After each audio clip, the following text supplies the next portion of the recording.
Hechos capítulo 13, parte 2. Antes de entrar en la parte 2, quiero hacer algo que es meritorio, el que nosotros comentemos al respecto, es que Bernabé, aquel que acompañaría a Pablo en su viaje misionero, pues había sido aquel que en el libro de Hechos capítulo 4 había vendido lo que tenía y lo había puesto a los pies de los apóstoles. Y vemos que a la luz de esa entrega, Dios le abre puertas que estamos viendo de poder él ser partícipe de la evangelización de Asia y de Europa, junto a la par de el apóstol Pablo. Y es meritorio ver eso, de que nosotros al darle todo al Señor, le abrimos puertas para que Él haga grandes cosas en nuestras vidas. Continuamos después de este relato de la fidelidad de Dios que vemos hasta el versículo 41 de Hechos 13. Entonces, hay un par de puntos que debemos de mencionar.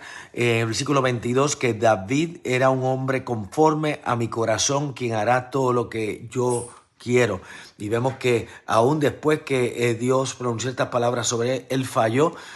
¿Por qué? Porque aunque falló, él tenía un corazón dispuesto y cuando fue confrontado con su pecado, él no se trató de justificar, sino que pidió perdón, se humilló, sufrió las consecuencias, no se rebeló contra las consecuencias y vemos que Dios le da testimonio de su fidelidad a través de las edades, al punto de que llama a Jesús el Hijo de David.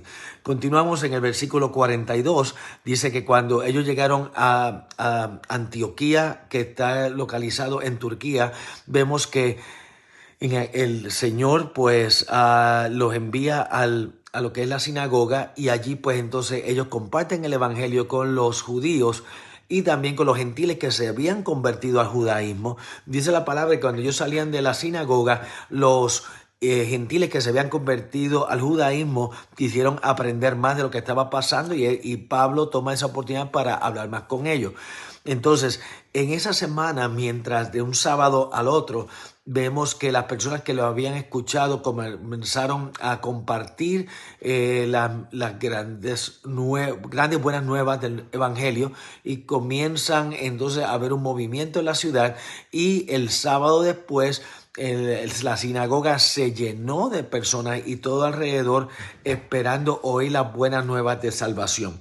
Dice la palabra que eso causó en los judíos, causó un celo, causó un sentir de contrariedad, que ellos entonces comenzaron a rechazar y a blasfemar lo que estaban hablando Pablo y Bernabé. ¿Por qué? Porque ellos estaban celosos de que Dios también estuviera dándole oportunidad a los gentiles a que entraran al reino de los cielos. Y entonces dice la palabra en el versículo 46, un torno que vemos gradualmente, pero ahora se ve bien, bien tangible. Vemos que Pablo dice, a vosotros la verdad es necesario que os hablase primero a los judíos, mas puesto que la desecháis y no os juzgáis dignos de la vida eterna, y aquí nos volvemos a los gentiles. Vemos que de aquí en adelante Pablo y el ministerio y el Espíritu Santo se comienza a mover más y más hacia los gentiles hasta que veremos, y este es lo que llamamos la era o el siglo de los gentiles, y este siglo de los gentiles no ha terminado todavía, pronto va a terminar cuando venga el arrebatamiento, pero hasta entonces Dios se está moviendo mayormente en el pueblo gentil para causar un celo en los judíos. Y de esta manera pues puede haber la gran cosecha del pueblo gentil del cual tú y yo somos parte. Y la palabra dice que entonces los gentiles, oyendo que Dios estaba abriéndole puertas a ellos, versículo 48 dice, creyeron todos los que estaban ordenados para la vida eterna.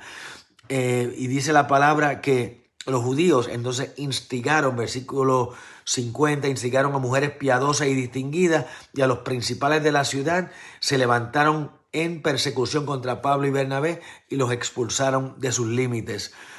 Mientras tanto dice en el versículo 52 que los discípulos estaban llenos de gozo y del Espíritu Santo. Así que, mi hermano, mientras más persecución, más revelación, más avivamiento. Esa es la forma en que ha crecido el Evangelio a través de las edades. Dios los bendiga. Hablamos pronto.